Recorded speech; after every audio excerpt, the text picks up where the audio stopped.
The divine name of Allah, Al-Haqq, the absolute truth.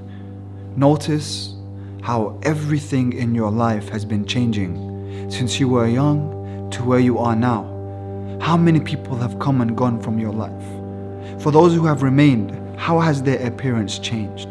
Notice the wrinkles in the eyes of your mother.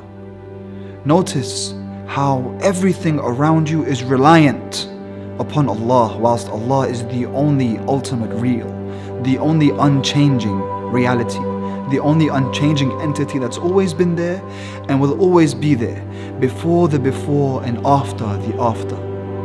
Allah subhanahu wa ta'ala is the ultimate reality, and to manifest this name of Al-Haqq, you must detach from this world of delusion, not allow it to decorate itself for you, delude you and take you into its illusions, but rather you want the truth as it is. So we come and pray to Allah, Ya Allah, Ya Haqq, allow me to see things as they really are.